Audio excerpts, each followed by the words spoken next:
Yeah, you know, first and foremost, you got to give South Carolina a tremendous amount of credit. Um, Known Coach Martin for a long time, and even back to when he was a high school coach at Miami High, and always brought his teams to team camp, and um, just how hard his teams always play, and they continue to do that no matter where he's been.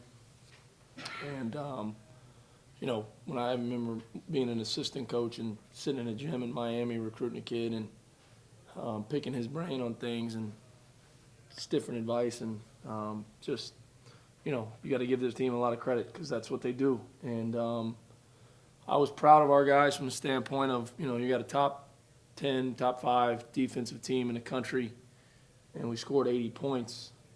The problem is we turned it over 19 times and gave up 84. It's hard to win when you give up that many points.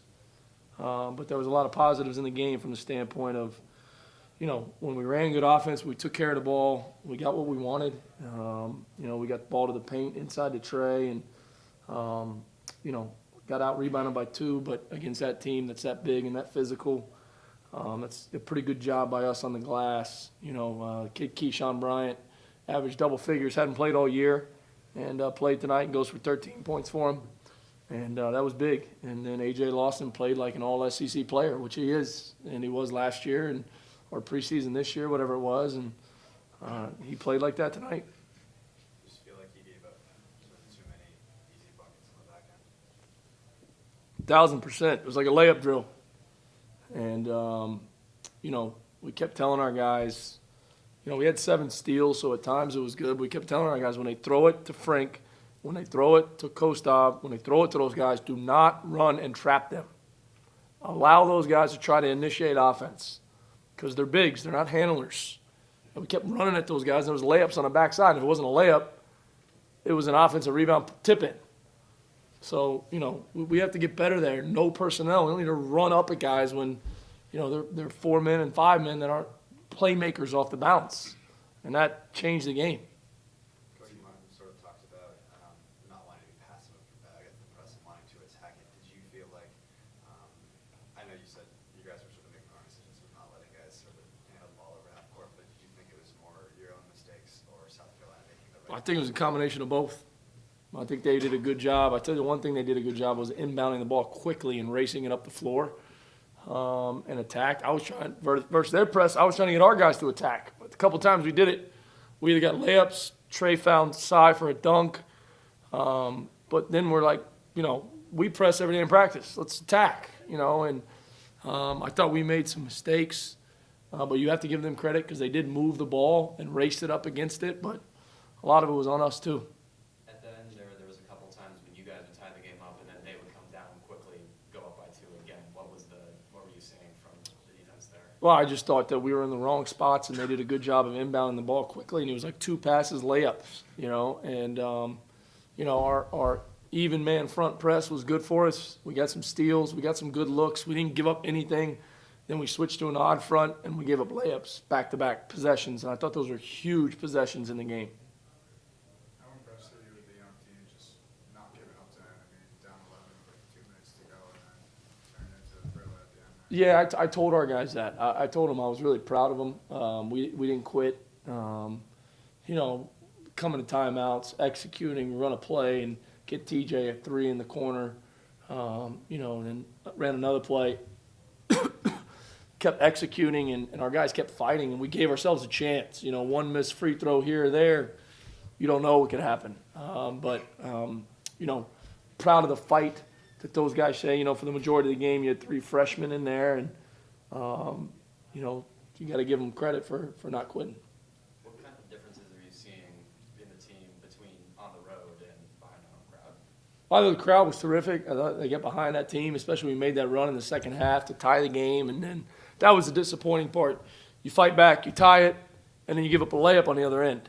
That was disappointing. And but we've shown what we can be. We've shown who we can be. And it's all about the process. It sounds cliche, but it is. It's about getting back to work. It's a lot of basketball to be played. 2 losses, 3 losses, 4 losses. Doesn't matter. We got to get back to work. We got to keep getting better. 34 free throws tonight, was that a point of emphasis before the game or at the half? I thought that was a huge key. I felt like if we could win the free throw discrepancy, we could win the game. And we didn't, because we gave up 84 points. I mean, we gave up 84 points and they hit 2 threes. That's a problem. That is a major, major problem that we have to get corrected. But that was a big stat. You know, when we played them there 2 years ago, we had some chances, and I think we shot 5 free throws and they shot 26, 27. And you look at their wins this year versus their losses, their wins, they've gotten to the free throw line more. So I thought that was a big stat for us, and obviously the rebounding. But you can't give up that many 2-point baskets and win. That's a lot of twos. 52-22 in the paint. Was that sort of a misnomer given how many times you guys got to the rim and got fouled and kind of were able to convert the free throw line there? Yeah, I mean, I thought, Trey obviously posting up there, he shoots, 11 free throws tonight. We got to continue to find ways to get him the ball inside. And, the one area that our front court players have to do a better job of is taking care of the basketball. Between him, Sai, and Samba, we have 12 turnovers, 12 out of our 19. Some of it's positioning. Some of it's carelessness at times. We got to do a much better job of those guys not turning it over. Then career high 9 rebounds for Carl. Is that sort of a point of emphasis for you, given kind of the struggles you guys have rebounding to kind of get the guards involved? Yeah, we need our guards to get in there and rebound. And Carl's got these long arms. He's very gifted. He's a good rebounder. I think TJ Weeks is a good rebounder. Sai had 7 rebounds tonight. We've put a focus on it in practice, and it's translated to the games, and we need to continue to focus on it. How nice is it having a sharpshooting duo like TJ and Carl, where late in the game you can drop a play for them and kind of keep you back? Yeah, it's kind of you go into the timeout, you're like, all right, who made the last one? And the one that TJ hit, I couldn't remember if Carl made the last one or TJ did. And put TJ there. Sean made a great pass. I mean, that's a hard pass to make. Mike Jarvis used to run that play all the time at FAU when I was an assistant with him. He called it below. And I always thought in my head, I was like, man, it's a real difficult pass to make. And we used to run that play for a guy named Greg Gant. He was a lefty from Gainesville, Florida, and Greg used to drill threes off that. And I every day it's on my play card, below. You have below in your back pocket, below. And it worked, and Sean made a great pass. So credit Mike Jarvis for that.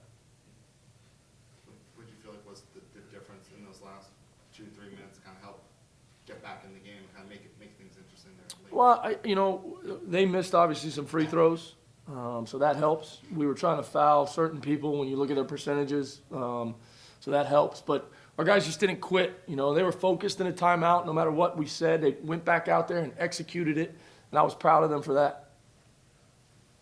And with the way that South Carolina got through some of it, you guys did feel a little bit like that Virginia game where it just wasn't the night for the cheer and Preston to be playing. Yeah, I mean, and then, I didn't think we were attacking it enough. I got to find a way to get those guys out on the floor more so we can be a fresher basketball team. That's been a focus. And I need to do a better job there. But we get everybody in there. You get 9 guys in there in the first half.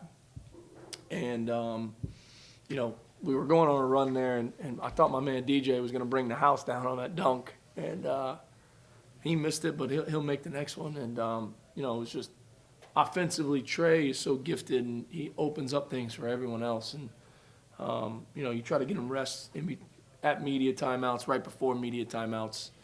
We gotta see if we can steal those guys a couple more minutes.